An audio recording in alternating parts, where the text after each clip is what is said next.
This is the Benchwarmers Trivia Podcast.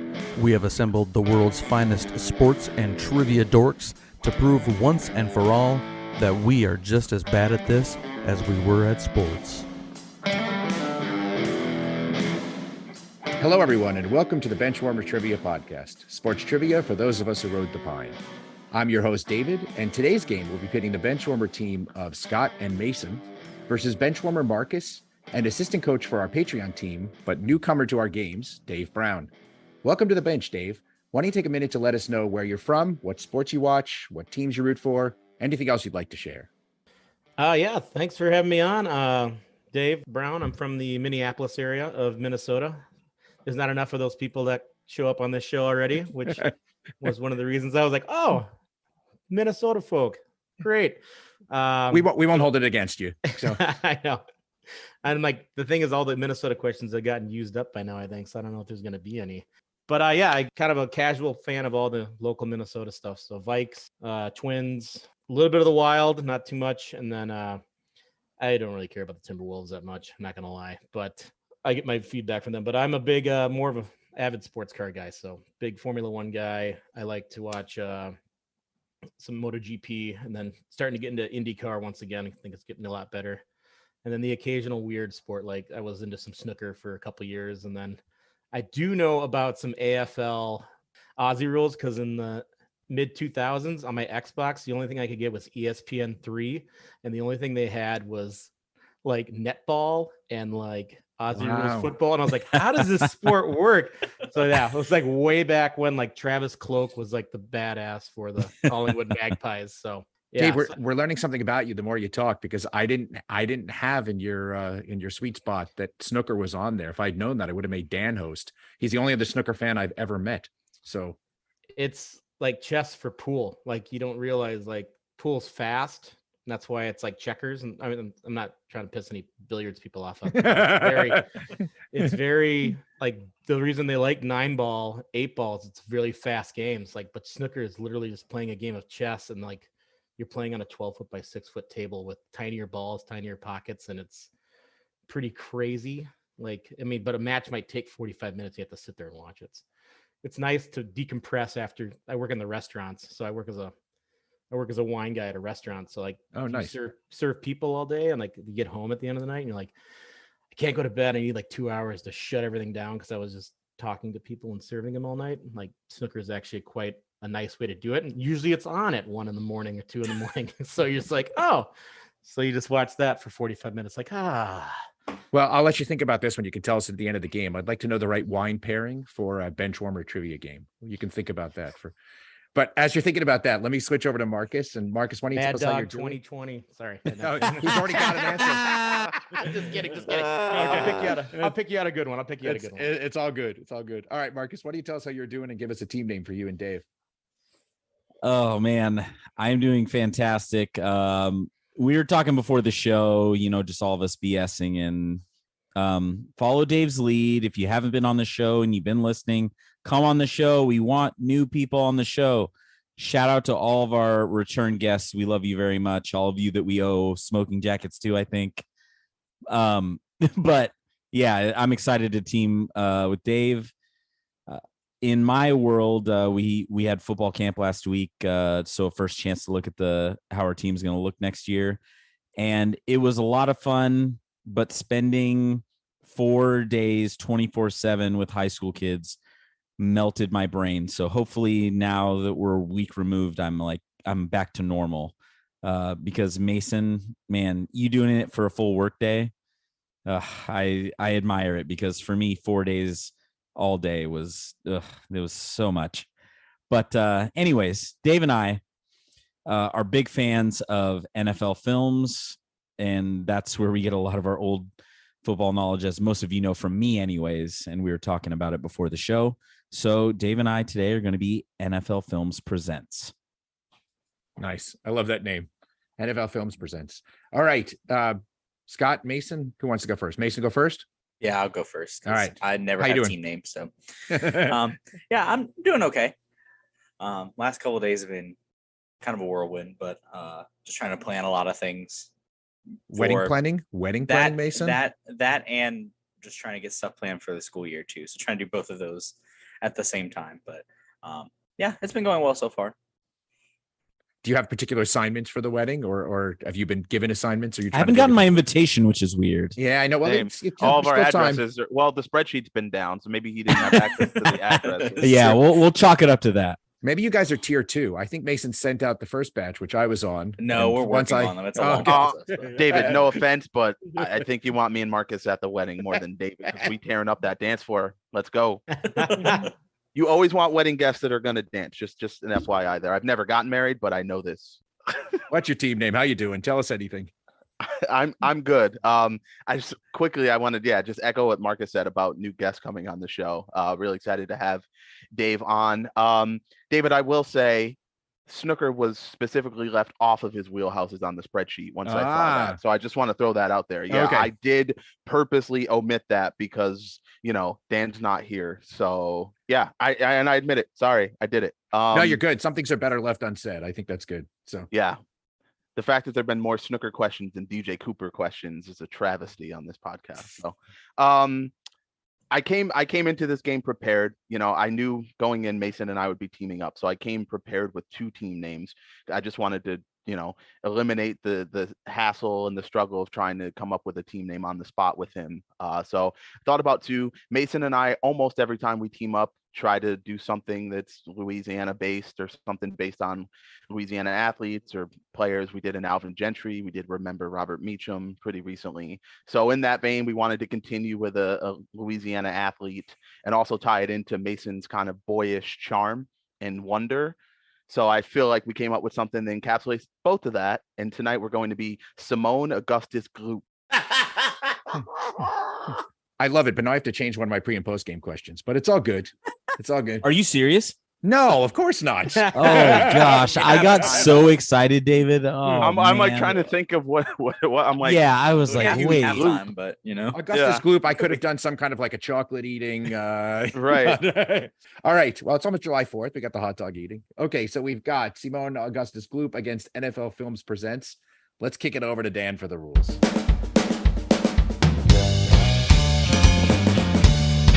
We'll be starting off with the coin flip question to warm up the teams. This will be followed by 4 quarters of play, each with a different trivia style. The styles of quarters 1 through 3 will change from show to show, and I will explain them as we go along. Like any good sporting event, we will have a halftime show after the second quarter with entertainment questions pertaining to sports. And in the fourth quarter, our teams will wager from their points accumulated to see who are today's clipboard captains, to be honored like the true benchwarmers they are. All right, let's get this game underway. All right. It's time for our coin flip, which is a 50-50 warm-up question. And Dave, since you're new, I'll just tell you these are intended to be true coin flips. So if you have no idea, it's all good. But since I heard you were a Grand Prix motorcycle racing fan, and I know bubkis about Grand Prix motorcycle racing, I decided I would try to ask a question on this. So according to Wikipedia, which nation has had more unique seasonal winners of MotoGP World Riders Champions, the US or the UK? So I'm talking about unique people who have won, not total titles. Dave, I just want to wish you good luck. I will agree with. Oh, okay. So multiple different people from the same country, more in the US or more in the UK. Jolly old England. Jolly old England. And Wales, I guess. Well, I don't really know. I think Surtees is English. I know Surtees is English. I'm trying to think of how many drivers I can name that are actually from those countries. I know Nicky Hayden was the last American. There was the guy from Texas in the 90s that won a bunch. His son won one too. That's 3. Surtees is British. I'm honestly I think it's the US, because I think the US sneaks in with actually more than you would think. They just haven't won it in a long time. So I'm going to say the US. Go USA. So I will tell you that the UK has had a total of 17 total titles, and the US has only had 15. However, the UK has had only 6 unique people win, and the US has had 7. And you actually hit 3 of them. I think you mentioned or alluded to Kenny Roberts and Kenny Roberts Jr. These, by the way, are all guys that would be, to Josh Bomback, who's, because I haven't heard of any of these guys. But anyway, yes. So the US had 7 and the UK has had 6. So nice work, Dave. That's 10 points for your team right out of the gate. Woo! We got him beat. Yes. You got them right where you want them. All right. So clipboard captains today. And that's our game. Dave, I hope you liked it. And no, so heading into the first corner, we have scores of NFL Films Presents with 10 and Simone Augustus Gloop with 0. Before we get to the first quarter, we wanted to let you know that we are on Patreon if you'd be interested in supporting us financially. Your contributions will be used to help us cover the costs that it takes to bring you the high-quality sports trivia you have come to expect from us. There's also some great perks that come with the Patreon membership to the Benchwarmers Trivia podcast, including bonus episodes and Benchwarmers swag. You can find us at patreon.com/benchwarmerstp. Thanks. Today's first quarter is going to be pre and post game.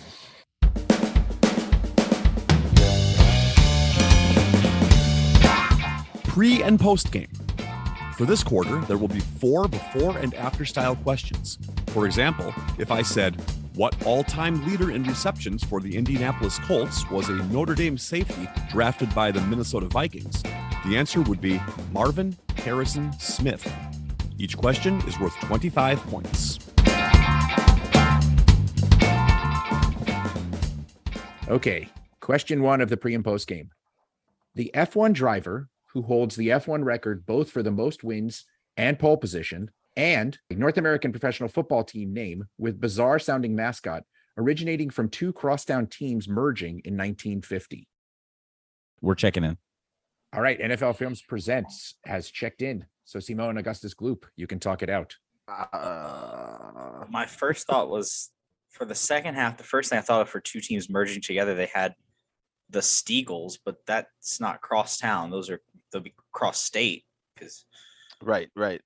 So crosstown team merging. Okay, he says North American. I So realize. is this I realize like that Canadian football. certainly could be. Yeah. Oh, wait a minute. The Hamilton Tiger Cats is a merging of Lewis Hamilton, right? That would make sense, right? Because he would be. Yeah, that guy's a 'Cause- pussy cat, right, Dave? That is correct.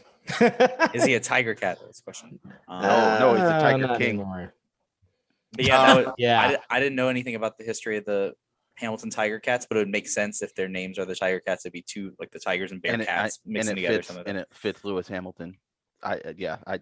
There's no chance we'd come up with anything else that would works. remotely make sense. Okay. So yeah, we'll check in with Lewis Hamilton Tiger Cats. All right, and NFL Films Presents, what did you guys have? Yep. So as soon as David in his question put North American, I immediately was like, okay, so he's not talking about the NFL. And I do watch probably way more Canadian football than I should. And so I sent to Dave immediately. I said, well, Hamilton Tiger Cats is the second half. And then big duh for me. And then Dave sent over Lewis Hamilton. And we are checking in with Lewis Hamilton Tiger Cats. So both teams are getting points, and Scott and Mason, nice job reasoning that one out, especially because I know you guys aren't the F1 fans. I didn't realize this until I was doing some research, but the Hamilton Tigers actually go all the way back, if you can believe this, to 1869. When the Tiger Cats, there were the Hamilton Tigers and the Hamilton Cats. Oh, right, exactly. So when the 2 teams merged, there's some controversy around this, but the Hamilton Tiger Cats actually claim the victories from both the Hamilton Tigers and the Hamilton Cats as part of their history. So interesting trivia that I learned. If you believe that they should get both, they're one of 2 North American franchises that won at least one championship in every decade of the 20th century. So from the 1900s through the 1990s. The only other team that's done that was the AAA Rochester Red Wings. So I knew Mason would appreciate that trivia, so I wanted to throw that in there for you. I've heard that briefly, I think somewhere about at least about the second part of that, but yeah. Yeah. So anyway, well done to both teams. On to question 2. With 57 points on November 11th, 2006, he set the Milwaukee Bucks franchise record for points in a game. And with the top 2 points leaders as of this recording, the F1 team with the highest number of points for the 2022 season. We're going to check in. Whoa. Okay. NFL Films Presents is checked in. Simone Augustus Gloop. Talk it out. Yeah. So I immediately thought Michael Redd for the. But that would make sense for the time frame and right, because it's too early for Brandon Jennings. I know he went off and had a big game for them. Yeah, that would have been a couple years later if you had something close to that. Yeah. And so the first thing I thought of for a team, I think Red Bull has a team, right? I thought they did, but I might be. Yeah. I don't know much about it, but that's the first thing I could think of, that because they do a lot of sporting things like sponsoring. So yeah, no, exactly. I think that makes sense. That's why also when I thought Michael Redd, I thought, well, at least there would be a lot of companies that could potentially lead us to, so yeah. And Red Bull makes the most sense of a company that would sponsor an F1 team over like Red Stripe or like any other company that might. Hooray, F1! Right into the walls. So yeah, I'm good with I guess just Michael Red Bull. I don't think we'd have to give more than that. If we do, we'll figure that out. But yeah, we'll check in with Michael Red Bull. All right. And NFL Film Presents, what did you guys have? Yeah, basically the same logic. I knew for a fact that Red Bull is winning the F1 this year with the two guys. I'm not going to say their names just in case for some reason they pop up later. I'm going to keep some stuff close to my chest here. But yeah, I know for a fact that they're 1 and 2 and number 1 in the constructor. And then I sent that to Markkus and he was immediately like, okay, that makes sense. And then soon with Michael Red Bull. Both teams are receiving points. And Michael Red, for the draft fans out there, it was actually 22 years ago tonight that the worst NBA draft happened in the year 2000. Michael Red was a second-round draft choice. I think I was reading that combined draft had 3 all-star appearances. Michael Red has 2 of them, and Kenny Martin has the other one. Yeah, exactly. Yep. Exactly. And just so you know, you don't have to keep it too close to the chest. I might be done with F1, but I will tell you, I desperately wanted to work in one. Josh, of course, told me this was too much of a stretch, but I wanted to work in one about an F1 driver and a running route, like a wide receiver route. And I wanted to do Max Verstappen go, but that would have been perfect. Didn't somebody try to do a route question once? Or maybe that was another sports podcast that I previously. I desperately want to do Max Verstappen go, but that would have been perfect for Dave and Markkus, though. That's like a perfect wheelhouse question. Yeah. Oh, absolutely. Oh, yeah, I would have had it. Yeah. They would. And when Dave earlier was talking about, F1 can get boring because this guy started in pole position, and then that's the end of the race, and it's like, yeah, because whenever we have F1 questions come up, it's like, is it Max Verstappen or is it Lewis Hamilton? Yeah. Right, exactly. All right. So on to question 3. Known as the franchise in Denver, this late running back was finally elected to the Hall of Fame in 2010, and one of the oldest trophies in college football, awarded to the annual winner of the game of 2 founding members of the Big Ten. All right, we're going to check in. All right. NFL Films Presents is checked in. So Simone Augustus Gloop, talk it out. I feel like we've been the underdogs on all of them so far, but we've managed to at least piece them together. And I feel like that run might come to an end here. Yeah. I mean, I'm trying to think of Broncos running backs. Right? Is Terrell Davis dead? No. He wasn't. Yeah, exactly. Good job, Mason. You're supposed to be the nice guy. Okay. Well, I mean, we're talking about a dead running back here. That's the only one I can think of for Denver. Yeah, what is he going to do? Come back and punch you? No, he's not. He gone. No, it's more than I was concerned that Mason may have just taken out Terrell Davis. I know. Right. So yeah. That's right. The franchise. He's not Eric Walling. He's not the Grim Reaper. It's not Steve Francis, and it's not Shane Douglas, who are the only 2 franchises I know. Yeah, Denver, old Denver is not. I'm trying to think of guys, but not something I'm knowledgeable of. That's a team that to me that doesn't exist until Elway. I'm sorry. Can I slip this in just real quick? One of my favorite Will Ferrell movies is Blades of Glory, when he's like, "Thank you, Denver. See you by the bay." John Denver. All right, so now we can think about trophies. There's the jug one. I think there's a bucket one, but I don't know what it's called. There's what is it? There's definitely a big. There's a big brown jug, right? Whose last name is Big? There's no running back whose last name is Big. It's not Mr. Big, so it's. No, it's the franchise. Yeah, he got 2 nicknames. Bucket. It's some kind of bucket. No, I don't know. remember which I'm one it is, like, but I'm remembering like when I would do my old franchises on like the NCAA games, and they'd be like, "You won this big for winning the rivalry." Yeah, you game." won the. Yeah. What kind of trophy or The Apple Cup. object? All right, Yeah, it'd be like, "You won this." Isn't there one? I want to say it's not old. It's like the $5 bits of broken chair one or something like that. Or some like random one for. I remember that being a thing, but that's a more recent thing. It was a coach that made a joke about that. Yeah, I don't have either end here. Yeah. I'm just trying to think of. All right, I'm gonna need an answer. I don't even have anything. So Now that he's pressing us for an answer too, I can't even think of something that makes sense. Like, because I don't know, I can't name a Denver running back. Is it no Sean Moreno again? He didn't die in 2010, but apparently that 3 post game did. Yeah, I got nothing. I don't have anything. Let's punt because it's a football question. Instead Perfect. of tapping out. I feel like we can tap out later. All right, official punt then. Yep. Okay. NFL Films presents what you guys come up with. All right, this was a true joint effort.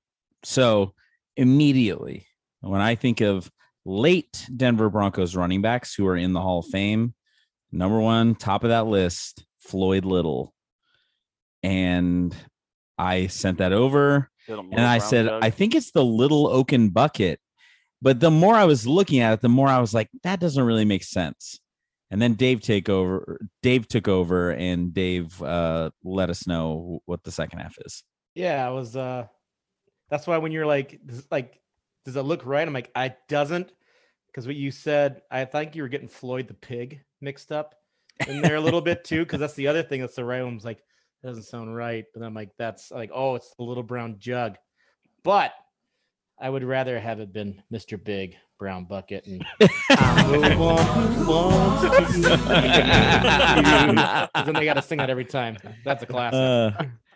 All right, so we are checking in with Floyd Little Brown Jug.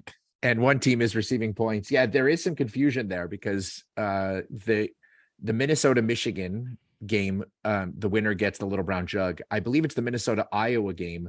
Yes. That the trophy gets the Floyd of Rosedale trophy, which is a pig. So there's a Floyd and a Little, both in trophies coming out of Minnesota. But I wasn't trying to throw you that way. Yeah, Floyd Little was elected in 2010. He was still alive at that point. He was in the class that I just looked this up. It was actually a pretty amazing class. It was because I think it was Jerry Rice was in his class and some other huge name, but I can't remember who it was. I'm blanking right now. But anyway, yeah. So it is Floyd Little Brown Jug. Well done. Well done. Yeah, and and when you guys were deliberating and you guys were thinking Oaken Bucket, the old Oaken Bucket is Indiana and Purdue. They played for the old Oaken Bucket. I will say that all those trophies that Minnesota's involved with, we just don't like to keep them here, so we keep them in the other states. You just like to store them, right? Yeah, we like store them at other That's universities. right. That's right. Cold storage is cheaper in Iowa. Yeah. Okay, question 4, our last pre and post game question. One of 2 players and the only American who has won a EuroLeague title in 1966 and the NBA title in 1970 and 73, a gold medal in 1964, and be elected to the Hall of Fame, and the only University of Florida player to be taken in the top 3 picks of the NBA draft in the last 15 years. Oh, I got it. Shut up, Mason. No. No, I'm kidding. Shut up, Mason. That's it. We'll check in. All right. Simone Augustus Gloop has checked in. NFL Films presents Talk It Out. Now I know how it feels like. In the last one, I'm like, yeah, we got this. And I watch you guys squirm. Okay. Welcome to the Benchwarmers Trivia podcast. Yeah. All right, Dave. So here's what I know. If we're saying the last 15 years, we just had the 2022 NBA draft, which means we're going back to 2007 or 8. And that is when Florida had their back-to-back championships. So if I'm thinking that it's one of somebody on that team, I think Corey Brewer was taken like 6th or 7th by Minnesota. Okay. Big but I legend, think Corey Brewer. But I can't remember between the two who was in the top 3, if it's either Joakim Noah or Al Horford. But that at least gives us the second half, like names we can start off with. So like something that ends in Joe or something that ends In Al. Al. Yeah, right. So who won? I mean, the only thing I can think of is 70 and 73. Who won the NBA titles those years? So like That's 70 tough because I think.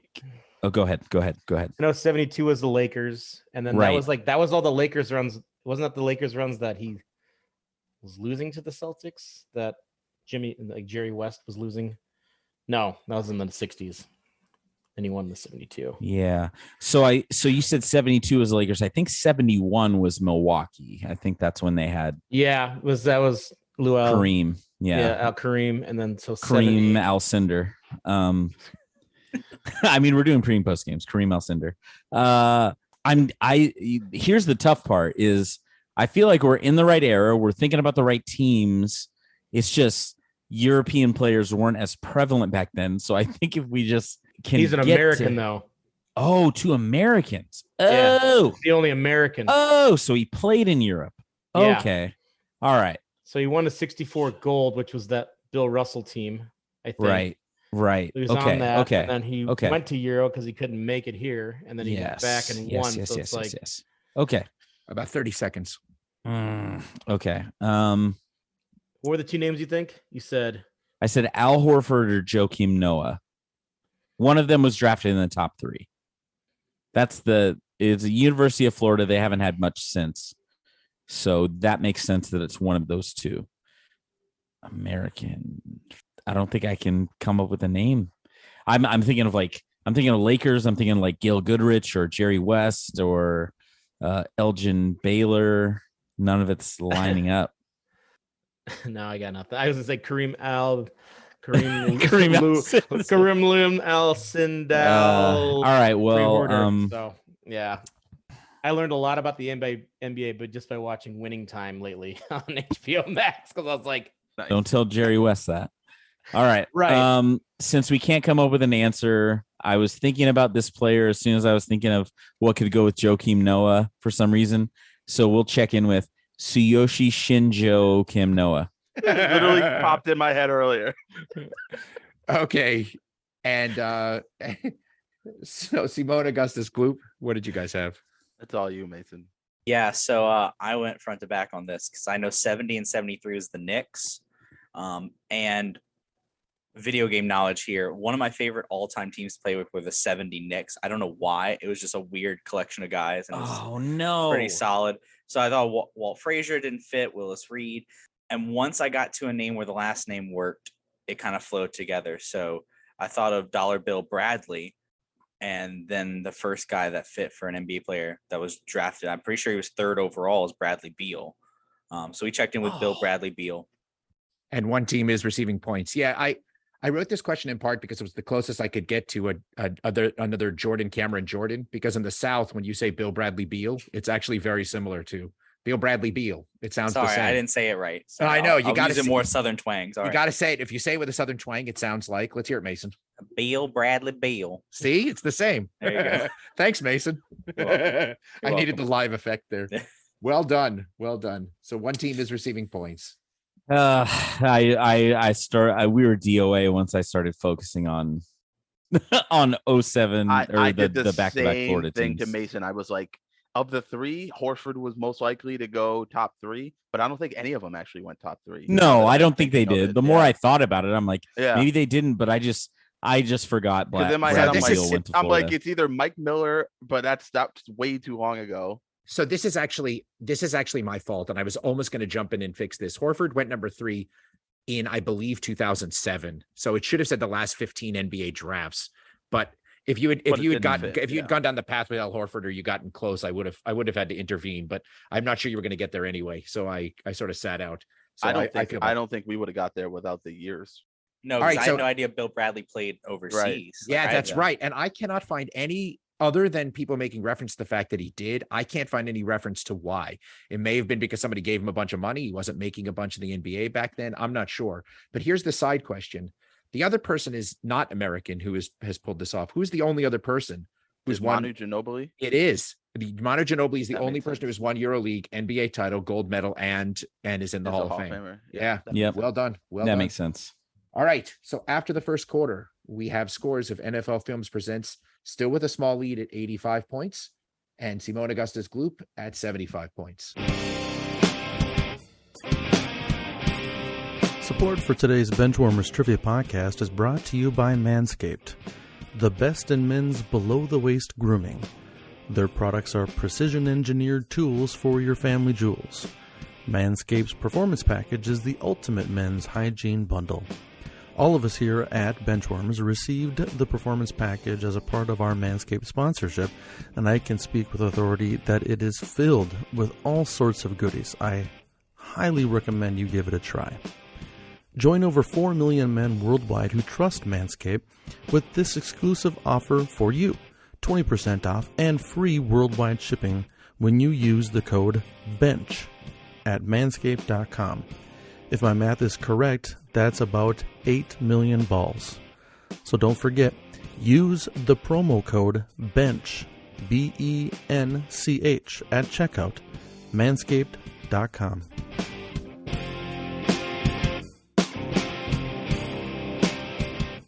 This will take us to the second quarter, which today will be Flop, Turn, and River.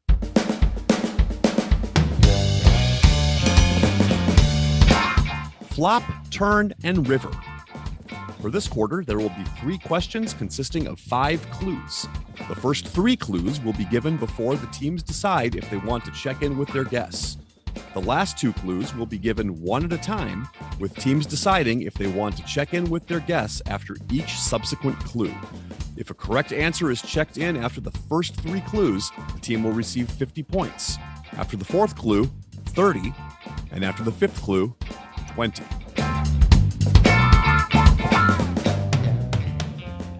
All right. Question 1 of Flop, Turn, and River. Who am I? Clue 1. I was originally drafted in the 4th round by the New England Patriots, though I never played for the Pats. Clue 2. Though I played quarterback in college and spent my NFL career as a quarterback, the Patriots wanted to convert me to a defensive back, running back, or wide receiver. Clue 3. I was the first NFL quarterback with a season of 10 or more 300-yard passing games, though I was 37 years old at the time and with my 4th team. Okay, we'll take another one. All right, NFL Films Presents has asked for another clue. Simone Augustus Gloop. I'll give you about 20 seconds to decide if you're in the same boat. It You wanna really wait? comes down to, do we want to, take a leap of faith here and try to get some extra points on them, or do we want I- to play it safe? I mean, there's still a lot of game left. I don't know. I'm fine with taking another one. There's a lot of game left, and Yeah, I would. can I make it up hold. maybe in the missing link, which is inevitably David's 3rd quarter. So, Yeah, I think we ought to wait because I don't feel confident. all right, we'll take On another those. clue, David. All right, both teams are going to take another clue. Here's clue 4. I spent most of my first 12 seasons as a backup for 3 NFL teams, though in that time, I would start 58 games. I would go on to exceed that total, starting 74 games in 6 seasons with my 4th and final team. What year did you say he was drafted? I never I don't did. think he did. All right. Yeah, We yeah, just know know the the team he's drafted way by. to try to trip me into that, though. I appreciate Hey, I like Yeah. it. We'll check in. it. All right. NFL Films Presents is checked in. So Simone Augustus Gloop, I have about 20 seconds to either check in or go for the next clue.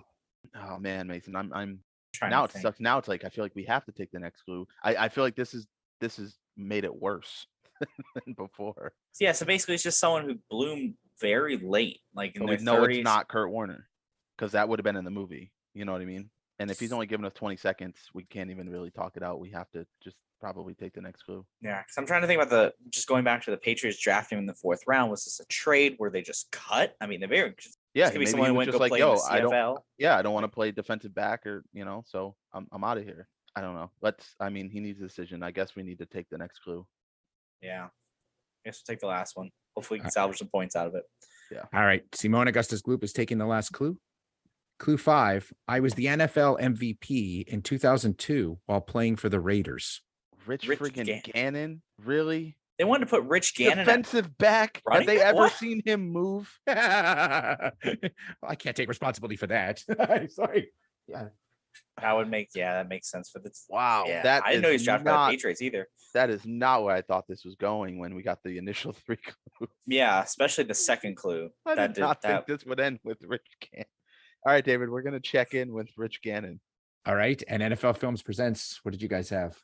Yeah, we threw his name out there after the first 3, but I never thought that he would be a defensive back or running back or wide receiver. We were like, I said, I was trying to play a little game theory, and I'm from Minnesota, so I was like trying to name Minnesota quarterbacks. The first that thing I had, Dave, was Randall Cunningham. I was like, this is Randall Cunningham. That's what we had too. Like Randall Cunningham, you could totally see him in all those positions. Right. And like, I'll jump in and just say that like Dave threw out Gannon like early, and me, I will just say it. I was focused on black quarterbacks because I'm so was I. Crazy. So was I. Right. and he threw that out, and I was like, yeah, he did have a late bloom, but I'm like, why would they want him to play another position? And when we got that 4th clue, I told Dave, I said, I like your answer a lot. So he had gray hair like in that Super Bowl. Like, and like he came out of nowhere. And he's throwing to to Tim Brown and Jerry Rice, who are also old as Yeah. So 30 points in that for NFL Films presents and 20 for Simone Augustus Gloop. The part that caught my eye, and the reason I wanted to write it, other than the fact that he was a longtime Viking backup, so I figured that Dave might appreciate it, our guest, but also I never realized that he was the first guy to have. I knew he had an amazing year in 2002. I didn't remember that he was 37, and I didn't remember that he was the first guy to ever have 10 or more 300-yard passing games. I mean, since that point in 2002, there have been like 10 guys who have had such seasons, but Rich Gannon was the first one to ever do it. So thrown to his geriatric receiving core. Yes, exactly. And Jerry Porter. Did you see what I did there? Yeah, Jerry, 2 of them are named Jerry. Oh, very nice. Hey, well done. Jerry Rice doesn't age though. Wow, all right, Rich Gannon. I threw a bet down with my 10th grade math teacher that year that the Bucks are going to win because I bandwagoned. No, sorry, the Raiders. I bandwagoned the Raiders because I didn't care. And then he had a Bucks hat, and he's like, "Defense wins championships." I was like, "No, they don't, man. Look at this offense; it's great." And then, yeah, you know what happened? Yes, exactly. All right, question 2. Who am I? Clue number 1. I was born in Las Vegas, where I live to this day. Clue number 2. My father was an Olympic boxer representing Iran. Clue number 3. According to an article on Worthy, I have made $470 million in my sport, including endorsements, despite the fact that I have been retired for 15 years. I think we need another clue, Dave. What do you think? I concur with that statement. We need another. And Simone Augustus Gloop? Yeah, we don't know. All right. Clue number 4. Both teams taking another clue. I am one of 2 male tennis players to win the career Golden Slam, winning all 4 majors plus Olympic gold. David, you are murdering us. I feel like I wish we could have snapshotted 5 seconds ago when all of us were going. David, we're checked in. All right. NFL Films presents. Your opponent has checked in. Would you like another clue, or would you like to check in? We would also like to check in. And NFL Films presents. You want to reveal your answer? Yes. We had, obviously, I feel like we had similar discussions. I'll let them get to it when they get there. But we were thinking a fighter. We're thinking of maybe Muslim fighters, women fighters. We were all over the spectrum. And then we asked for that next clue. And then once it was tennis and Golden Slam came up, both of us immediately typed in Andre Agassi as a Golden Slam winner. We tossed around Pete Sampras. We talked about his body hair. We won't get into the details, but we ended up settling on Andre Agassi. Okay. And Augustus Gloop, what you guys have? Yeah, we had a similar discussion. Immediately, we kind of thought Las Vegas, this has to be some sort of fighter. MMA, I thought maybe like Chuck Liddell. I don't know anything about his background as far as an Iranian father, but the time frame was about right for his retirement. He had a ton of endorsements. So we're thinking maybe it's along that lines. And we tossed out some other names. But yeah, again, once you hit us with the tennis clue, we were just like, okay, this is probably Agassi or Sampras. We came down to those two because Golden Slam in 2007. Like those are really the only two guys that make sense there. And we were just trying to pick between the two. And I don't know if it was the body hair because that's some thick Iranian body hair, but we checked in with Pete Sampras. All right. Well, I will reveal clue number 5, which is I have been married for 20 years to one of the 2 female tennis players to win the career Golden Slam. Steffi, I didn't think she wanted to live in Vegas. So, right. So Andre Agassi is the correct answer. Andre Agassi and Rafael Nadal are the only 2 men to win the Golden Slam. And Steffi Graf and, of course, Serena Williams are the only women to win. So that would be points to NFL film. Woo! That was literally a coin flip for us. So, yeah, we had the discussion, and then I was like, I'm pretty sure if there's been international stuff, I was like, I thought Pete Sampras was represented America, and then I couldn't remember. Right, and then I definitely couldn't remember what Agassi did, but I was like, I know Pete Sampras was represented America, so let's just go with Agassi. If you look at the questions, Andre Agassi's dad represented Iran. Yeah. Right. So Agassi still that sounds like Agassi and Sampras were both American. Agassi's dad was Iranian. I'm pretty sure Sampras was Greek, at least on his dad's side. That's in our chat. He said, Dave goes, Pete Sampras, he has the body hair, but that could be Greek. Well, there you go. You were spot on. Dave bringing it. That's right. Well done. Question 3. Who am I? Clue number 1. I was born and raised in Venezuela. Clue number 2. Though I was a dominant pitcher of my day, injuries limited me to fewer than 2,000 career strikeouts and fewer than 150 career wins. Clue number 3. I pitched the first no-hitter in Mets history. We're checked in. Augustus Gloop has checked in. So NFL Films presents, you can talk out from here on in. All right. So I think I have it, but I didn't, when I started going, I think I got it. I was like, I didn't want to say anything. Is it Johan Santana? And he got a lot of injuries. He was a twin originally. I don't know where he's from, but I remember he was really good. Yeah, pitcher. No, that makes sense. Venezuela, dominant injuries and Mets. Yeah, I'm on board for Johan Santana. And a former twin that went on to do something better somewhere else. There you go. You're welcome for David Ortiz for a little bit. Yeah, from us, man, as fans. Yeah, I'm happy for him. All right, go ahead. Yeah, we'll check that. Yeah, we'll check it in with Johan Santana. All right, and Augustus Gloop, what'd you have? Yeah, got this one right away. Shout out to my Josh North, John Downer from a few episodes ago, who is a Twins fan, and Johan Santana was his favorite player when we were in high school. So followed him very, very closely. This is 100% Johan Santana. All right. Clue number 4 was to build the suspense, which there might not be much of, but clue number 4, I was the only AL pitcher to win the pitching triple crown from 2000 to 2010. And clue number 5, in 2018, I was elected to the Minnesota Twins Hall of Fame. Johan Santana. Well done to both teams for nailing it right out of the gate. That moment where you had Johan Santana and Francisco Liriano and then you had the Soul Patrol outfield. Like that was, those are some sexy Twins teams. Yeah. And not a lot of Twins teams can say that. Definitely not. I mean, they really were too. Like they were even like the bottom half of their pitching staff, like Carlos Silva was really good for them. Yeah, don't remind me about Carlos Silva, Mariners legend Carlos Silva. Yes. That guy. Oh my God. Why does it always feel like the Twin Cities and Seattle trade in all sports just players like all the time? Nate Burleson. I don't know. You know what? I'm gonna get pissed off if I talk about the poison pill. Let's move on. All right. Let me move. Dave and I are having a good time, and I don't want to ruin it. That's right. So after the second quarter, we have a score of NFL Films Presents with 195 points, and still very much in this game, Simone Augustus Gloop with 145. That will bring us to halftime.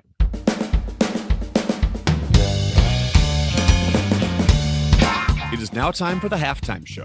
There will be 3 entertainment questions pertaining to sports, with each question worth 25 points.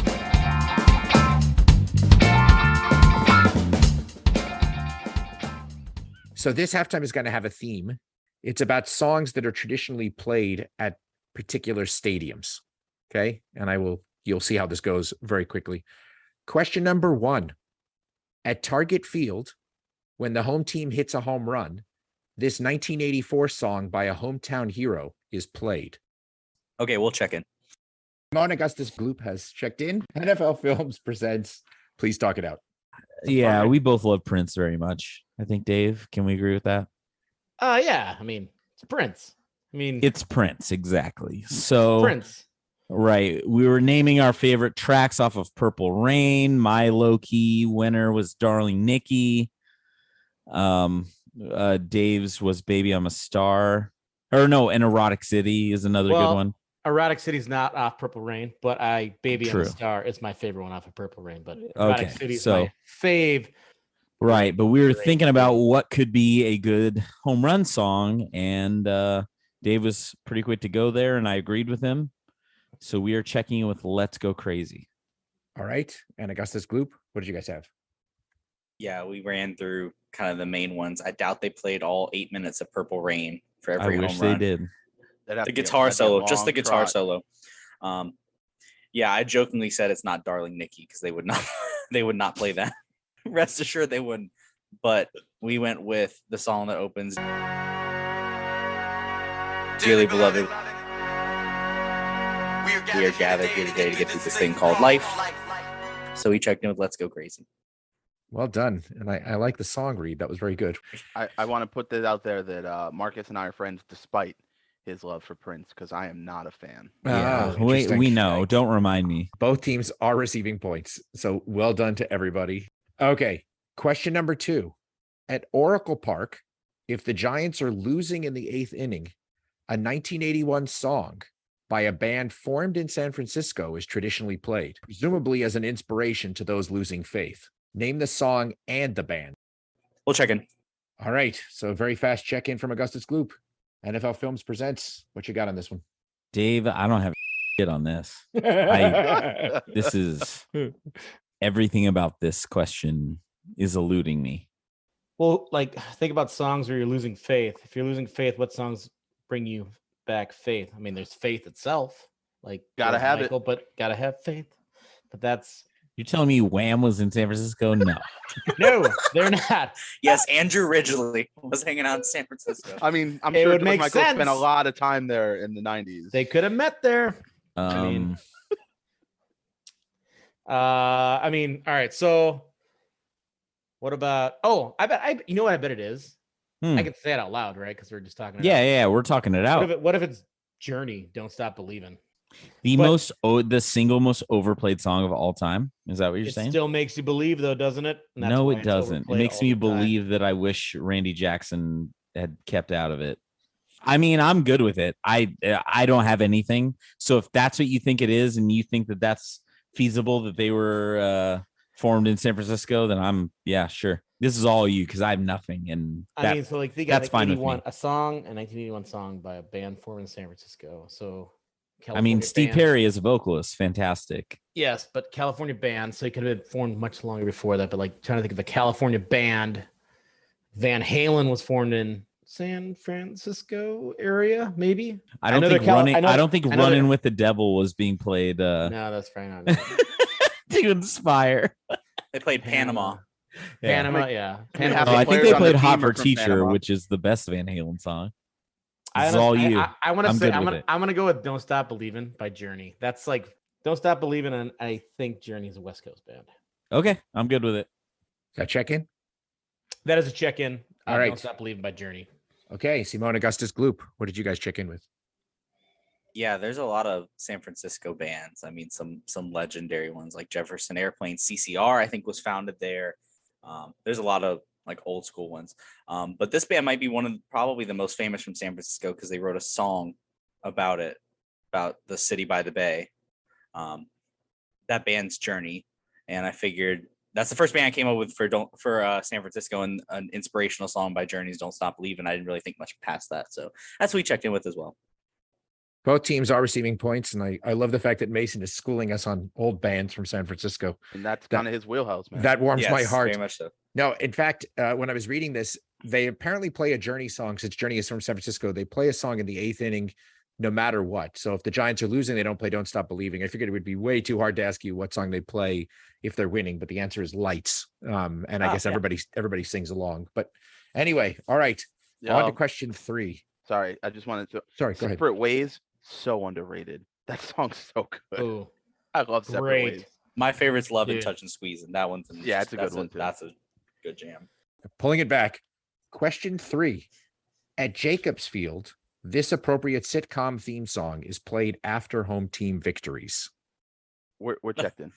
All right. Simone Augustus Gloop has checked in. NFL Films presents. Talk it out.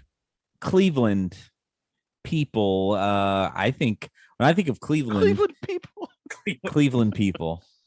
Fun times in Cleveland. So again. I don't know. Jacobs Field's in Cleveland, right? Is that what you're saying? Yes. Not anymore. yes, It's not a yes. thing anymore. Well, yeah, at Progressive Field, it's the home of the Guardians. That's right. And when I think of sitcoms and The Land, I think of Drew Carey, but I've never watched that show. I've never seen that show. I just know that I'm pretty sure he had a sitcom and it was set in Cleveland. That's my closest only thing I can think of.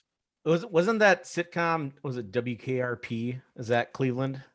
The one where they dropped the turkeys out of the helicopters? You are saying gibberish to me. It's the 1980s. Like, so is Jacobs Field still around or no? No. It's called Progressive Field now. They okay. new stadium. When did it change? Oh gosh, early 2000s or late 90s. So yeah, there's the Drew Carey show, and then there's I want to say it was a WKRP. Okay, if 'Cause if it you has- feel confident, I'm not 'cause confident with Drew Carey. So What's like how does the Drew Carey sitcom go? I have no idea. Like I said, I just know he has a show and he's from Cleveland. Yeah, That's I think- my contributions. I think WKRP it's a well-known show, and I'm pretty sure it's from Cleveland. okay. I'm like if you 90% feel good positive, with it. and it has that like 1980s catchy tune that people are like, oh yeah, I remember that. Oh, okay. Kind of like that, Well, kind of like that Frasier, that Seinfeld, or like that Cheers, like that like classic. So okay, yeah. I'm good. I'm good with it if that's what you think. I have nothing. So we're gonna we're gonna check in with WKRP. All right. And Simone Augustus Gloop, what did you guys have? Pretty sure WKRP Cincinnati. True. Oh, I was like it's like one or the other. It's Close, Ohio. Geographically. This song doesn't play often because they don't win a lot at home, but it's the Drew Carey theme song. Cleveland Rock. It's Drew Carey show. That is done, correct. Markkus. That is correct. Cleveland Rocks from the Drew Carey Show. So well done. Some points made up there by Simone Augustus Gloop. So we have made it to the end of halftime, and our score is currently NFL Films presents, still with a lead at 245 points, but Simone Augustus Gloop has closed the gap and is now at 220. We'd like to take a minute to invite you to follow us on Facebook, Instagram, and Twitter at Benchwarmers TP. We also have a Facebook group for fans of the pod called The Bench. Join us there to comment on the latest episodes and share cool sports facts and trivia. If you'd be willing to rate and review us on iTunes or Stitcher, we'd greatly appreciate the support so that other people may find this podcast. Thanks. And today's third quarter will be the missing link. The Missing Link. This quarter will consist of 5 questions with theme-linked answers. The teams will attempt to answer the questions and guess the theme. Each question is worth 20 points. If a team checks in first via chat to the host with the correct theme before the 5th question, they will earn 100 points. The other team can still earn 50 points with the correct theme guess. If neither team has checked in with the correct theme before the 5th question, each team can earn 50 points with the correct answer to the theme after the 5th question. Here we go. Question 1 of our missing link. Who was the first person to compete in 10 plus consecutive WrestleManias? this is why David split Scott and I up for All right, this well, specific reason. Since David took one earlier, I'm taking one now. So Scott, have fun. See you in a few minutes. No problem. Oh man. All I Oh can my do is God. I can't really. I can just like if you give me an era, I can maybe throw some names at you, but like it's gonna have to come from you. That's this is that's so the hard. toughest part. It's what makes it gettable and tough at the same time. Is it's got to be somebody who's had longevity. Okay, friend, I offer you a proposal. Do you want to talk this out together? No, Wow. On a real. Oh, I feel like I need to talk this out with someone. I know But you it's got to do. be someone who. Hey, But honestly, here's able the to thing, rebuttal. Scott. I don't want us both to get points. I want one of us or none of us to get I get. Well, points.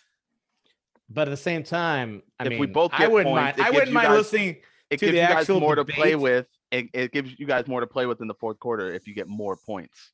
I don't care. If you want to do it, Marcus, to hear the two of you go straight. All right, fine. Wrestling? We'll do Yeah. it. We'll Let's do do it. it. We'll do Let's it. do We'll it. do it. all right. All right. In an unprecedented move in our missing link, Scott and Marcus have decided to make a strange tag team. Strange bedfellows. Here we go. That's right. Marcus and Scott The enemy talking- of my enemy is my friend. David, you are their enemy right now. That's right.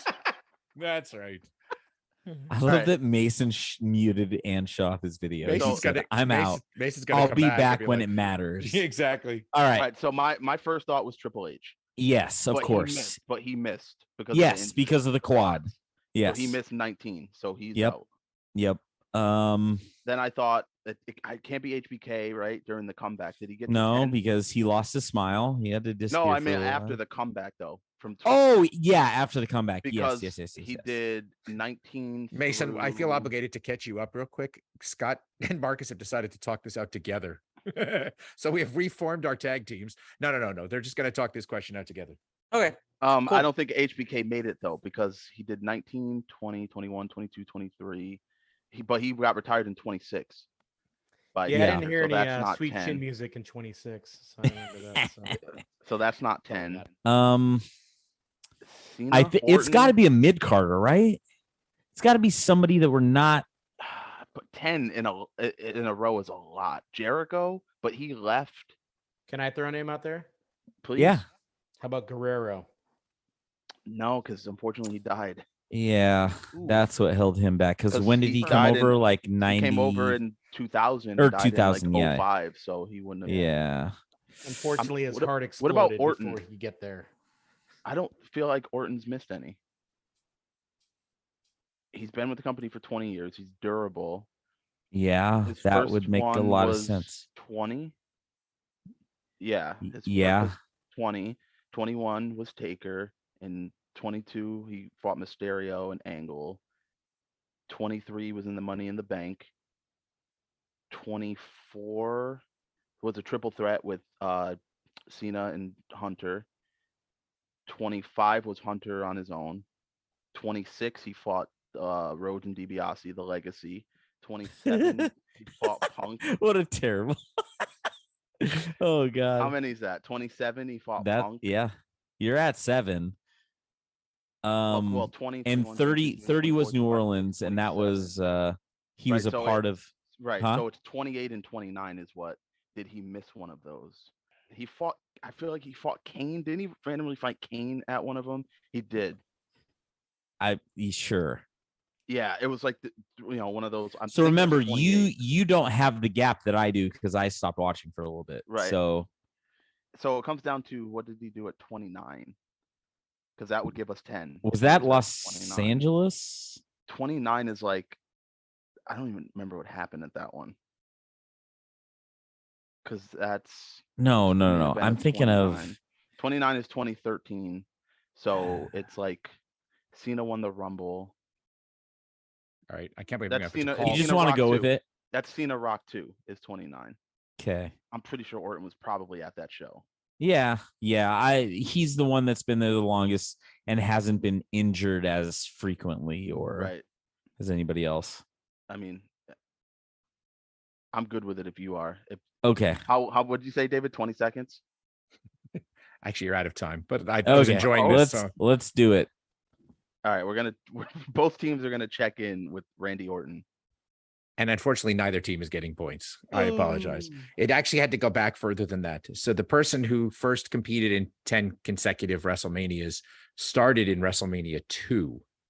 and competed all the way up through 13. And that was Bret the Hitman Hart. Oh, yeah. That makes sense. Yeah. Okay. I'm really surprised you didn't miss one in there, but Yep. But that's okay. All right. that's right. Question number 2. And we can go back to our original teams now. Question number 2. In 2006, who became the first undrafted quarterback to be elected to the Pro Football Hall of Fame? We're gonna check in. All right. Augustus Gloop has checked in. So NFL Films, you have about a minute to talk it out. I don't think we need a minute because I feel like Dave and I had a moment there. We mentioned him earlier in the missing link about when we were trying to think of black quarterbacks that were going to be converted because that's what happened. But we believe, I think we're in agreement, Dave, that one UW legend, one CFL legend, undrafted, ended up in the Hall of Fame, threw for a lot of yards. Dave, do you agree we think this is Warren Moon? I agree. I concur. Okay. Noted creep Warren Moon is what we're checking in with. All right. And Augustus Gloop, what did you guys have? Yeah, I was trying to think of guys that played in the 80s and 90s. We had Warren Moon in our discussion earlier for that question, and so he was kind of fresh on my mind. He played in the CFL, and so it makes sense he would be undrafted, then came in like the mid 80s, like 84, 85, and then played all the way till the very early 2000s. So we checked into Warren Moon as well. And both teams are receiving points. Yeah, Warren Moon is actually the answer to 3 interesting trivia questions in my mind. He's the first undrafted quarterback to be elected to the Hall of Fame. He's the first black quarterback to be elected to the Hall of Fame. And he's the first person who is in both the Canadian and the U.S. Pro Football Hall of Fame. So there you go. So the themed linked answers thus far are Bret Hart and Warren Moon. Question number 3. And it's another wrestling question, but I'm not going to let you guys collaborate on this one because I think it's much easier. Okay. Though he didn't become WCW champion until his 40s, what wrestler appeared 9 years earlier at WrestleMania 6, driving a Cadillac to the ring for Honky Tonk Man and Greg the Hammer Valentine? We're going to check in. All right. Augustus Gloop is checked in. So NFL Films presents Can Talk It Out. Markkus, you're going to do most of the talking on this. WCW wrestling. When was WrestleMania 6? Can you give me a time frame of that? I'm going to try. I always screw up these years, but I feel like I always like my benchmark is 3. And I think 3 was like, I think it was like 87, maybe. And then WrestleMania is WWF or E or whatever. Yeah, I was not a WCW guy, so this is wasn't champion until his 40s. So did anybody jump back and forth and like go to WCW after WWE or F? So he would have been WCW in his 40s, like Goldberg. No, he was WCW. Like, so the guys that jumped from WWF were like Kevin Nash, Scott Hall, Hogan, Randy Savage, Lex Luger, Ken Shamrock. No. Could be Ken. But did he jump over there? That's really funny. Oh man. Eric Bischoff. No. Lex Luger kind of seems to fit because he never won it in WWF. Came close, but he was never the champ. And 6 would have been kind of before he was big. I don't know. Do you just want to check in with Lex Luger? That's probably the best answer I'm going to come up with. All right. Begrudgingly, we're going to check in with Lex Luger. All right. We got a begrudging check in. Simone Augustus Gloop, what did you guys have? I remember being really disappointed as a kid when I found out that he was in his 40s already because I knew our time with him would be short. And he was probably my favorite WCW guy. Oh no. It's me. It's me. Oh it's no. DDP. The answer is Diamond Dallas Page. It is Diamond Dallas Page. And actually the circumstances are really weird how he ended up. He wasn't with WWE when he drove that limousine. He was just one of these like croonies. I think they pulled off I don't know where they got him. Maybe he was, he was a developmental guy. He was developmental guy. Yeah, exactly. He got into the business late in his 30s. Exactly. And of course, everyone sort of followed his career because he's he's taken off with his, well, I haven't heard about it in a while, but he had these like very successful series of yoga videos that he Saved was. Dick Roberts' life. Yeah, that's right.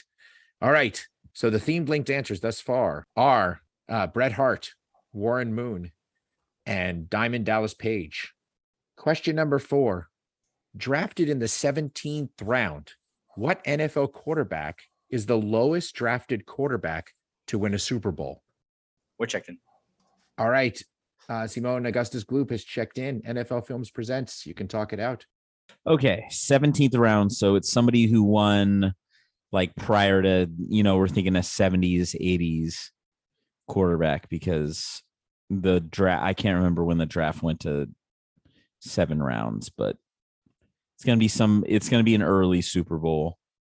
Like what year you think? Like what years? Oh, so I'm saying from Super Bowl 1 to like maybe I think 95 was like 20. So maybe like 1 to 15 in that area. Super Bowls 1 to 15, probably. If we're saying somebody drafted in the 17th round, that's early. So we are going to check in with Bart Starr. So NFL Films presents has checked in, and Simone Augustus Gloop, what did you guys have? Yeah, I vaguely remembered a question. There's something about Mary. No, this is no. It was. I think it was for a bonus episode we did. Matt asked a question, or somebody asked a question about Packers. There's a guy drafted first overall that made the Hall of Fame, and there's a guy in the 17th round. I remembered that for some reason, like this guy was drafted very, very late. So we checked in with Bart Starr as well.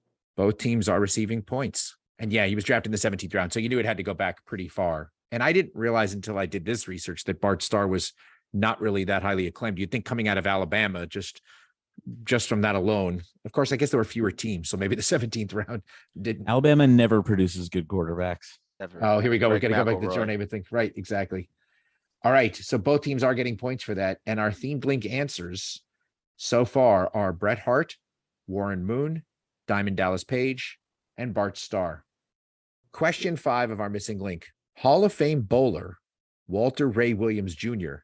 is not just a 7-time PBA Player of the Year with a record 47 tour wins. He's also a 9-time world champion in what other recreational sport? We are checked in. So NFL Films presents is checked in, and that leaves Simone Augustus Gloop to talk it out. I guess based on the answers, the best one to fit a theme would be horseshoes, but like he could be a 9-time champion in lawn darts. Like, I don't know. Croquet, cornhole. Right. Like was the Jacksonville Sausage Cornhole League? He could have been a 9-time champion in that. Like, I don't know. We'll check in with the horseshoes. Sure. All right, and let's go over to NFL Films presents for your answer. We have checked in also with horseshoes. And both teams are receiving points. Yeah, it's actually Walter Ray Williams Jr. is one of these guys who's like, along with the Webbers, like top 5 bowler of all time. And somehow he did manage to be a 9-time world champion in horseshoes.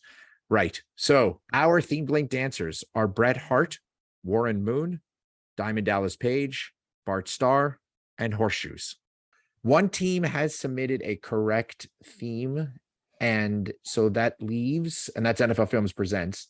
So that leaves Simone Augustus Gloop to talk it out. Have at it, guys. Are there diamond Lucky Charms? That's the thing that's the only thing I have. I got to be honest with you. I don't eat Lucky Charms because I don't think they taste good. Only the marshmallows. I've had them. I had them when I was a kid, but I don't remember any diamonds. So that's the only thing throwing me off because everything else works. So I'm just impressed that you even thought of that. There's the jingle. There's the hourglasses, clovers, balloons. There's I don't know the order, but it goes through all the types. There's a heart, there's a moon, there's the shooting star, there's I would assume heart. I'm just assuming they rhyme moon with balloon in this jingle you're referring to. Hourglasses, rainbows, and tasty red balloons is the last line. I don't remember the first line, but anyway. Okay. But that doesn't help because diamond, I'm almost certain isn't one. Like, okay, how would you so make a diamond-shaped marshmallow? That just seems... We got to think of something else that diamond goes into then. Unless or do they have marshmallows that are shaped like the city of Dallas? Maybe it's not diamond. Maybe it's Dallas. Are these lucky things? Like horseshoes are lucky. The Madonna song "Lucky Star." You mean like when you wish upon a star? Like no, there's the Madonna song. No, I know Lucky the Star. song. I'm just saying I don't know if that makes it lucky because Madonna said. Yeah. Like, I know she didn't say. She asked, "Would you be my lucky star?" So it's more specific than shapes, but I don't know what these are shaped. What these are shaped. What is horseshoe shaped besides a horseshoe? It's like a horseshoe. Besides that, what else is horseshoe shaped? Like, I don't know, like a horseshoe. All right, I think I'm going to need an answer here. Are these all shaped on a baby mobile, like above a baby's crib, and Right. it spins, and there's Or like, like when they push the blocks, the pegs, and the holes. Like I don't know what baby that's called. toys? It's not Yeah, card games. I don't either. I don't think so. They're not all shaped on NFL helmets because there's definitely not any heart. I don't know. I'm perplexed. That's a good song. All right, an answer? Can we just Allen still go with- Iverson. That's Can the we- answer. Can we just still go with shapes again and get it wrong? Shapes I can draw on a piece of paper. There it is. There you Check go. All in. right. That's more specific. To think Walling told me this was going to be a fun one instead of one that drew anger. Okay. All right. So is that your answer? Yeah, we don't have Yeah. anything. I don't know. No, All we right. do. We have shapes that Mason can draw on a piece of paper. Mason, If you give me enough time. please draw them now. Okay, I'll do that. Thank you. I'll work on it. Okay. Let's go to. So that's it. You're checking in with shapes you could draw on a piece of paper. No, not Sure. you, Mason. Oh my gosh. All right. NFL Films presents. What did you check in with? Well, I've had to keep a straight face a lot of times, many times. I'm not good at it. I'm not a good liar because I feel like I'm an honest man. But then at one point, I go, Lucky Charms. And Markkus goes, are there diamonds in them? I'm like, oh, yes, blue diamonds. They are in Lucky Charms. He's like, I go, let's check it in. And then everything lined up right after that. And I was like, we didn't know the last one. I go, I know there's horseshoes, actually. Lucky horseshoes and Lucky Charms. So we checked in Lucky Charms marshmallows. So that is the correct answer and the one that I was going for. Mason, I apologize because there's a small age bias here. The blue diamond of Lucky Charms was actually retired in about 2008 or 2009. Yes.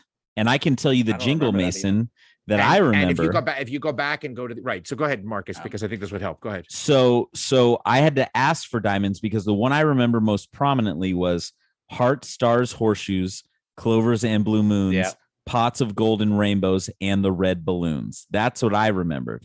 So I didn't remember that there were blue diamonds, but once Dave confirmed it, I was like, hell yeah, let's go with Lucky Charms marshmallows. And here we are. That was why I kept saying, like, Ken Shamrock. No, we Shamrock knew isn't- what you were doing. Yeah. I was Yes. like, So I it had turns it at out that 2, isn't and it then the Diamond sting? threw me off. So That's why. the funny thing is I almost used Shamrock, but I figured there would be mutiny because there was actually briefly a Shamrock hat that they were using. They've gone in and out on a bunch of these, but if you go watch, certainly in my generation, but all the way up through about 2005, I think it was 2008, when the blue diamond was retired, I think was the Yeah, when year. my parents would have let me eat Lucky Charm cereal. Yes. You Worked thought out that? nicely. You thought Shamrock I'm would have sorry, made a but I'm mutiny? Are you actually protesting the Lucky Charms as legitimate? I don't know. I drew all these shapes on my paper. I think we should get credit. So I think we should get credit. I drew them all. I'm not protesting. I just Yeah, Diamond threw me off that scent a, because I child, Heart a and Moon was the children's first thing I thought of. children's cereal is now a missing link. I haven't seen a commercial for Lucky Charms probably in like 12 years. Yeah, I didn't even that's know they why- still made Lucky That's Charms. when you're like blue Lucky diamonds. Charms cereal is filled with marshmallow surprises. Pink hearts on its stars, yellow moons, green clovers, blue diamonds, and purple horseshoes. Frosted Lucky Charms! Marshmallowy delicious. After the third quarter, we have a score of Simone Augustus Gloop now has 300 points, and NFL Films Presents has widened a little bit of a lead thanks to that missing link and is now at 405. Again, we'd like to thank our sponsor for today's Benchwarmers Trivia Podcast, that is Manscaped. Don't forget, when you go to manscaped.com, use the promo code BENCH, BENCH, BENCH, to get 20% off and worldwide shipping for free when you use the promo code BENCH at manscaped.com.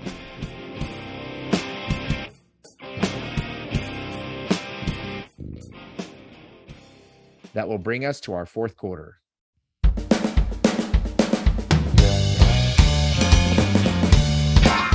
The fourth quarter, known as Put Your Fours Up. This quarter consists of 4 categorized questions that teams will wager up to 100 points each, not to exceed their current point total.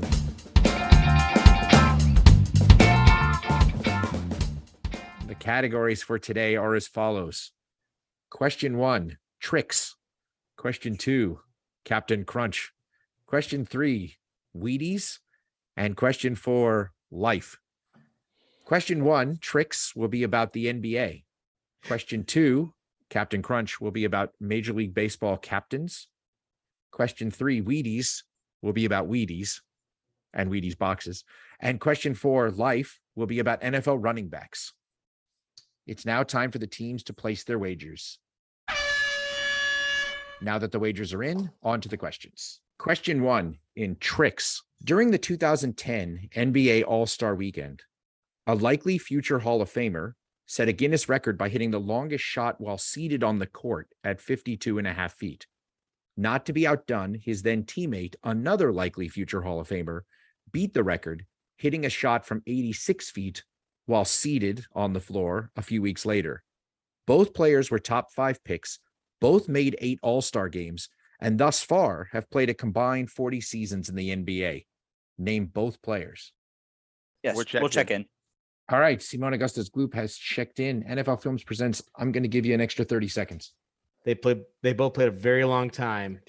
One is a known three-point shooter, Ray Allen, but KG could hit deep if he needed to. I'm playing game theory. I just don't know if they were both there in 2010. I think I'm almost positive. But they both had more All-Star games because they both only had 8. And KG definitely, I think, had more than 8. I'm thinking it's got to be somebody like, I don't know, like Dwight Howard strikes me as somebody who has 8, or like Tracy McGrady, but I don't think they were on. That's what I was thinking initially, but I don't think they were on Orlando at the same time. Long 30 seconds, David. So I stopped there. Yeah, I know nothing of the NBA, so I have nothing.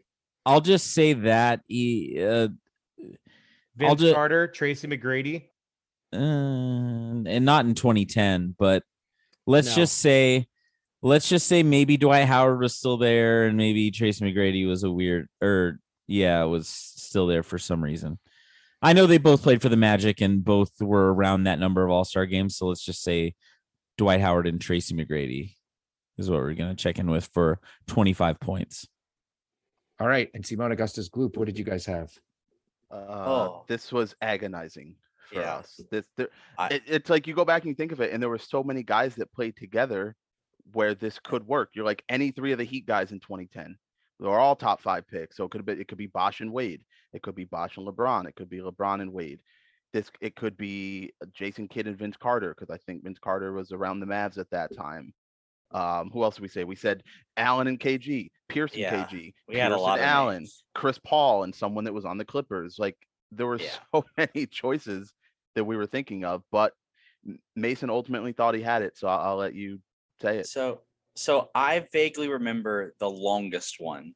For some reason, I can remember Vince Carter sitting down, heaving a ball far away. So I kind of started on that, thought about teams we thought of teams Vince Carter played for. We tried to name all of his teams, and that alone was excruciating. And we had a lot of options. And then for some reason, when I look back through the names, something hit me about Dwight Howard hitting a shot in practice that I vaguely remember a clip of something. And that's the only thing. And the math worked out because Carter played 22 years. Howard's still active. He's played 18. That's 40. So that's 40. So it kind of clicked at the end when we put all the things together. So we're going to hope it's right. Checked in Vince Carter and Dwight Howard for 100. One team is receiving points. And the absolute key to that question from my perspective is there are not too many teammates that at any point that have had a combined 40 seasons in the NBA. And Mason broke it down exactly right. Vince Carter, 22 years, Dwight Howard, thus far 18 years, and they were teammates on the Magic in 2010. That is correct. Well done. I think with about another minute, NFL Films Presents might have pulled this out, but no, because I wouldn't have. I just don't associate Vince Carter with the Magic. We were going through his teams, and it was like Grizzlies. When was that? Hawks. When was that? Mavericks. When was that? And we could not figure out I almost put, just as an extra hint, how many combined teams they've played for, because between Vince Carter and Dwight Howard, they've played for like half the teams in the NBA. I mean, it's something outlandish. I think it is like 14 teams. All right. So, and if you count the number of times they switched teams, because they had, like, Dwight Howard's been with the Lakers on 3 different occasions now. So, yeah. All right. Interesting score update after that first question.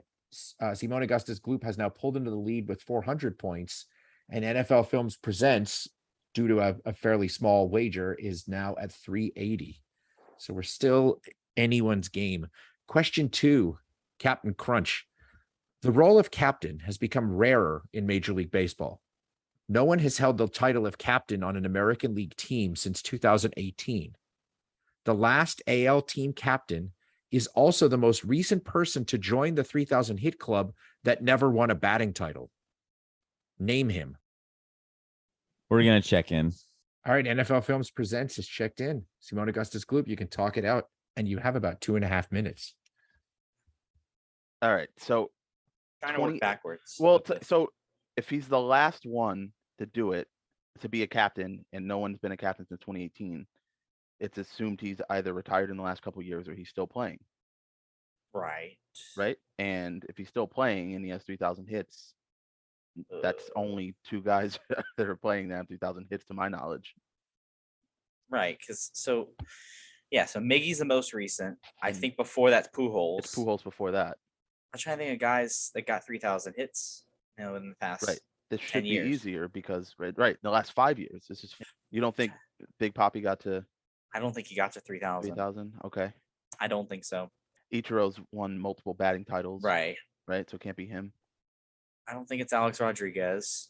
I I could see him being a captain. I think that might be especially in 2018. right. Like, Right I can't after imagine he Jeter. would have been a captain then.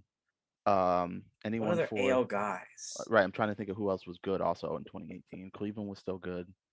It's not Nelson Cruz. No, it's not Nelson Cruz. I'm just trying to think of guys that are older. Right. There's someone else that was older like that playing. Houston was obviously really good, but their guys were all young. What about you just mentioned Texas. What's his name? Why am I blanking on his name? There's a guy that played in Texas. There's a ton of guys. No, but what is his name? Why am I blanking on What's this? his position? Third? Michael What is Young? his- what? No. Why am I Hey, there's a guy- Adrian Beltre. that guy? It. That's who it is. Why Mariners legend, Adrian Beltre. Yeah, that's the answer. you think he got to 3,000? I'm almost positive he got to 3,000.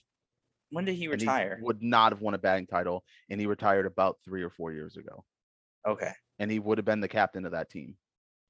I say Okay. we do it. I'm glad All you mentioned Texas because I wasn't even thinking in that area until you said that, and something just popped in my head. All right, we're gonna But- check in with Adrian Beltre for 40 points. All right.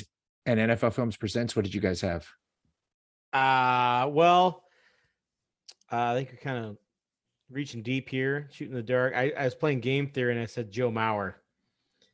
He was a catcher for the Twins and he was a contact hitter. He did a lot of things, and I don't think he ever won a batting title, so we checked him with Joe Mauer. One team is receiving points, and that is the team that guessed Adrian Beltre. That was really interesting to hear the talk out because Scott in his head was going through reading off the standings of teams. And all of a sudden I saw him say Texas and go past it. And Mason was like, "Oh no, wait, back up. Kids, So yes, it was that's Beltre. the benefit of talking it out. Absolutely. So the last 5 guys who got to 3,000 hits in reverse chronological order are Cabrera, who obviously, he won a Triple Crown. He won a batting title. Pujols, who won a batting title with a pretty high average, actually. Beltre, who didn't. Ichiro, of course, did. And right before that, I think it was A-Rod, and he also won a batting title. So obviously, if you had 3,000 hits, you're likely to get a batting title.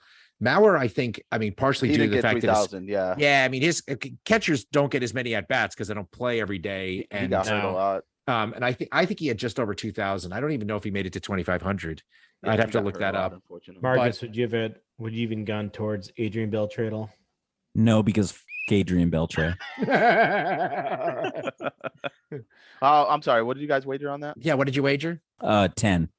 10 points. Okay, so our scores after the second question are Simone Augustus Gloop now has increased the lead a little bit to 440, and NFL Films Presents is at 370. Question number 3 in Wheaties. What 3-time National League MVP was also the first Black athlete to appear on a cover of a Wheaties box in 1952? What do you think about that? Anything? I think that's right. If you want to check in with it, I'm good with that. I think I want to stew on it a little more. Yeah, I think he's trying Alright. to game this. This is a I think smart I play. wanna- I think I want to stew on this. This Not quite sure. this is a smart play because Mason's going to the brain by you, I have to think. I'm trying and to he's pull more his name. likely to pull it if we're talking it out. This is a master class of Benchwarmers gameplay to all you listeners out there. Oh, thank you, Scott. We're checked in. Scott's helping me now because I can't. I've got vague details. All right. Oh. Simon Augustus Gloop has checked in. NFL Films presents. Your turn to talk it out. Let's see if it helps.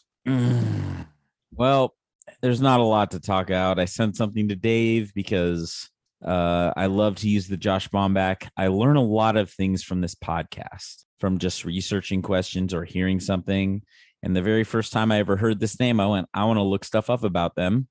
And this is one of those facts. And we are going to check in with Roy Campanella for 50 points.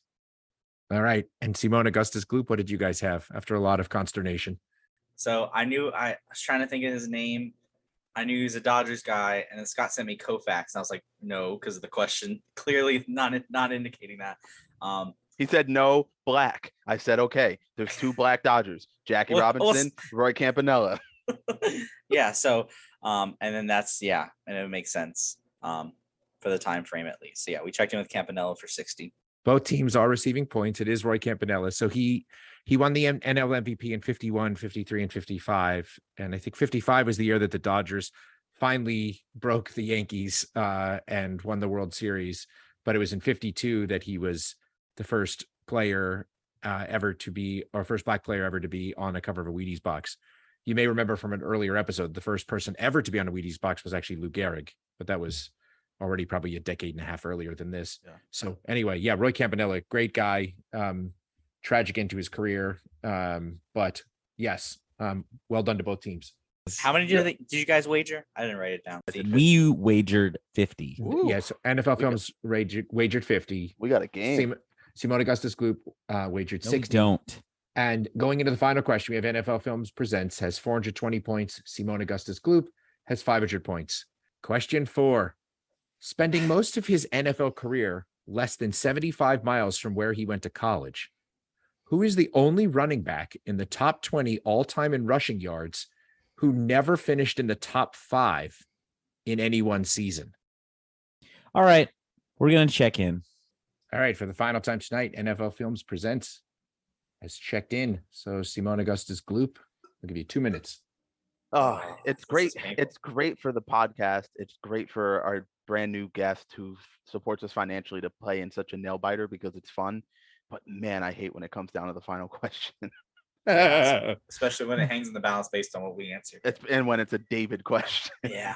I mean, trying to match alma maters and the main teams they play for is that to me is not the difficult one. It's trying to know who are the fringe guys in the top 20 towards the bottom, right? Because the obvious guys, it's not going to be anyone obvious, we know, right? So it's going to be a guy that's like in the 11 through 20.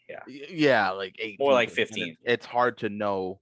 I don't know. Like, is LaShawn McCoy? I know he's not like the answer, but is he in the top 20? Just like as a guy, as a base, like right.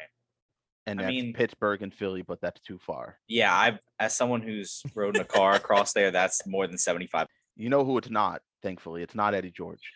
I mean, of the answers that we have, if we're taking the first part into consideration, the first one I gave you, that's the only thing that works geographically so far. But I don't feel good about that. I mean, I just don't think he's top 20. You don't think Fred Taylor's top 20? I don't think Fred Taylor's top 20.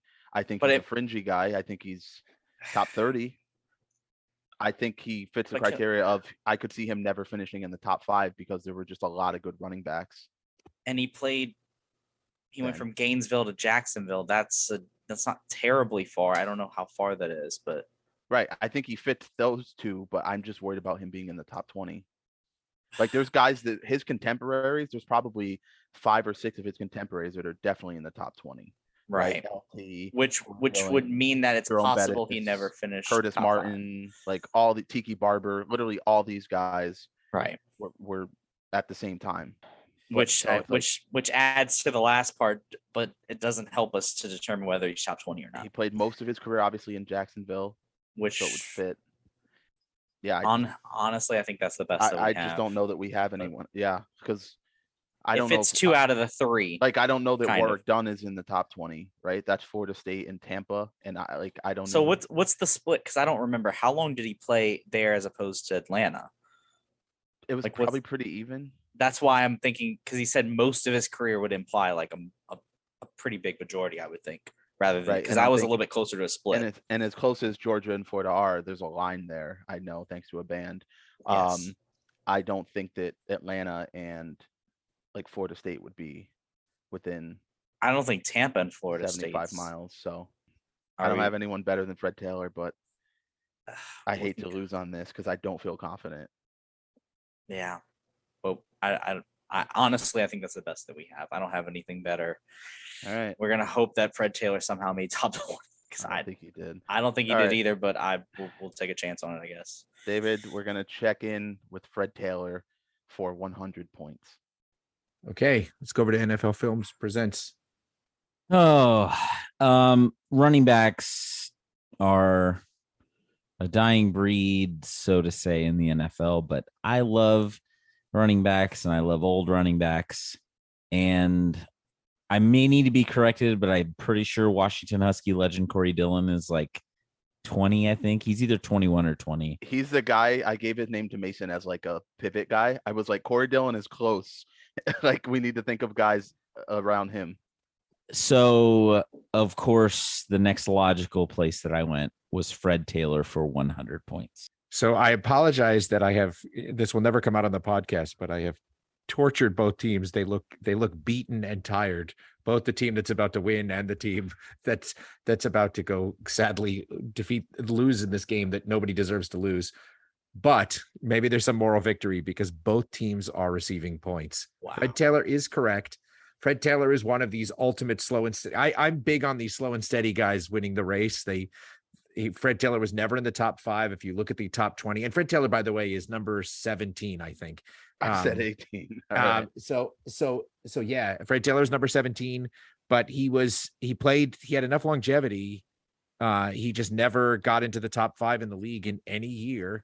And of course, everybody else nailed the rest. He, as Mason said, I guess he went from Gainesville to Jacksonville, where he spent most of his career. So the correct answer is Fred Taylor. Well done. Markkus, is that the guy when you said it's probably the same guy? And I was like, I don't think it is. I was not confident in him being in the top 20. No, it was the first name because I was like, okay, he played the majority, or if not all, in Jacksonville. And I think it was New England for like a season. Yeah, for a split second. And I was like, and I know he went to Florida. Obviously, Emmett's been up there. And then I thought Markkus Allen, he went to Kansas City. So, and I knew Markkus Allen obviously was up there. So Fred Taylor was who I started with. We talked about some stuff, and that's who I ended up with. That's exactly what we did. I was just hoping you would stay away. That's impressive, and you're right. Eddie George would not have been close. Well, this is exactly why Markus and I don't play on the same team, right? Because for better or for worse, we would have been like we would have both typed Fred Taylor and checked in like 20 seconds in. All right, game has come to an end, and here are the final scores. NFL Films Presents finishes with a respectable 520 points, and our clipboard captains of the game, who are receiving the coveted Rich Gannon Award with 600 points, is Simone Augustus Gloop. Well done. Congratulations, everyone. I'm sorry the fourth quarter was such torture, but Dave, anything you'd like to talk about before we call it a night? I just had a great time. So thanks. I had a lot of fun. Did you think about our wine pairing? I'm going to put you on the spot now. We need a legit wine pairing. I did actually. I did think about the wine pairing. That'd be great for the Benchwarmers podcast. And it is because Markkus is in Washington. Mason's down in Louisiana, right? Yes. Yep. That's true. The Bayou. Scott's in California. Dave, you're in East Coast somewhere? North Carolina, where they all grow wine.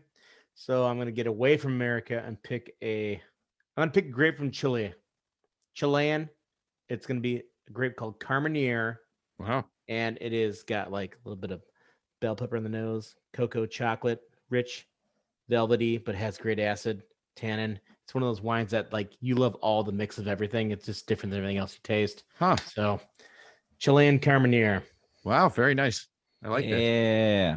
All right, Got a Mason, sponsorship. Marcus, Scott, anybody want to throw anything in before we call it a night? I'll jump in because I teamed with our first time guest. Dave, we have I have to think it's a very unique distinction, which is a team that got the missing link. The other team did not, and we still lost, which means we gained 100 points and still lost on somebody. So, that's fun. We did that, you and I together.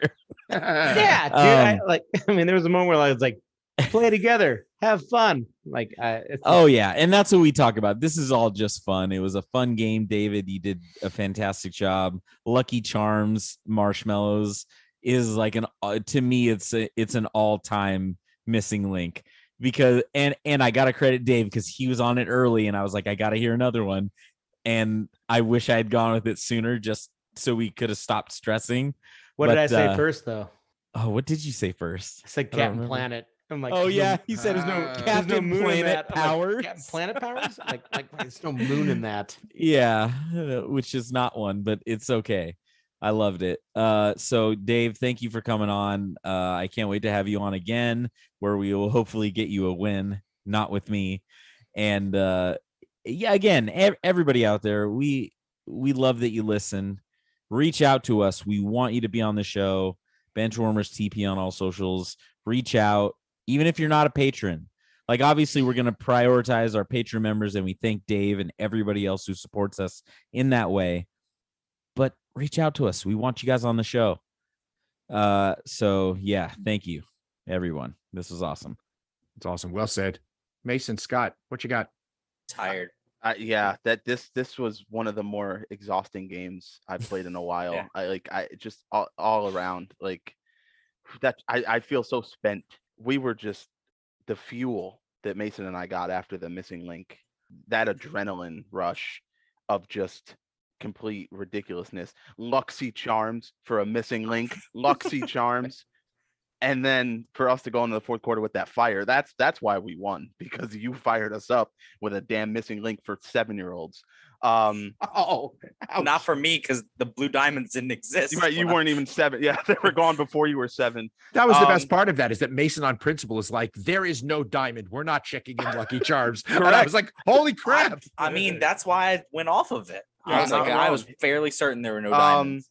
Man, it was a lot of fun though. I don't remember what it was, Marcus. I don't know if you remember, but you and I just started laughing uncontrollably in like the first quarter. I think Dave said something and you and I just lost it. I don't remember what it was. This was just fun. Like right from go, as soon as this started, like this was just a good time all around. So I echo everything Marcus said. Please come on the show. Dave, I can already say we'd love to have you back on sometime, and we'll definitely coordinate that to get you back on, because this was a lot of fun, man. And thanks. We want you to get a win, because once you get a win, you go on Ede's hit list. Even though you have a loss, so he may not bother you. Not as quickly. He's got to get safe for now. Yeah, you're all right. Actually, Mason. that's why we beat you, because if you won, Ede would come after you. That's right. We did you a favor.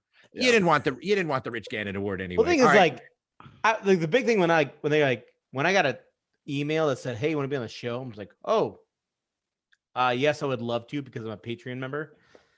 I'm like, "Well, I'm paying, and I love the show, and I love doing all this," but I'm like, I shouldn't really be on that show because I don't know a lot about sports, but I'm like, I'm going to be on it because yes, I love this show.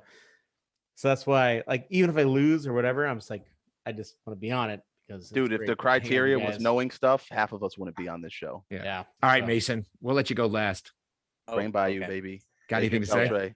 Yeah, I've cooled off since third quarter. So, because the fourth quarter just drained me mentally. It was a struggle because I had like pieces of things and just trying to put it all. I'm pretty sure every single question was you like trying to get it and me like saying the names. That was kind of piecing it together. Pretty much. No, it was a well-written game. It was challenging at times, to say the least. I enjoyed halftime because it was music in the wheelhouse, at least. I will say that. So, but yeah, I enjoyed it. It's a fun game. It's finally nice to meet Dave, because it was a pleasure to have him on. Definitely echoing everything everyone else said. Definitely love to have you back. Yeah, Dave, I think you might be also the first guest that ever broke out in song on your first episode too. So He's definitely one of the first. yeah, If not the first, for sure. I can't remember one that actually didn't hit the cutting room floor. So well done, Dave. So thank you for your support. Thank you to all of our patrons who support the podcast, and to everyone out there who listens. We have a great time doing this. And just quickly say what everybody else said. Please come on the show because we love the variety, and we'll tone down the questions. Come on. Or as Josh used to say, if you're that worried and you really want the win, we'll pair you with somebody that will virtually guarantee you a win. So a la Eric Eid or Dan Lundberg. I'll be honest. Yeah, I'll be honest. I was like, I hope they pair me with Dan or Eric. See, there it is. No.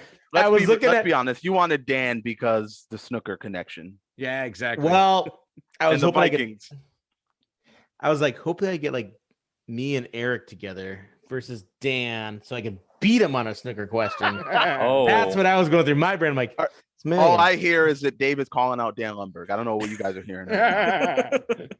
It's snooker rare only. It's rare that someone calls out Dan Lundberg, but snooker only on snooker. Oh, home court advantage snooker. That's it. All right, it's getting late. I think it's time to get us out of here. So I want to thank everybody one more time for listening to the Benchwarmers Trivia podcast. And until next time, we'll keep the bench warm. That ball hit high and deep. Stretch. Get on back there. They look up. You can put it on the board. Yes. Into deep left center for Mitchell. And we'll see you tomorrow night. That great music you're listening to is by Justin Nozick. Thanks to him for producing that music for us. You've been listening to the Benchwarmers Trivia Podcast. Make sure to check us out on all of our social media. We are at Benchwarmers TP.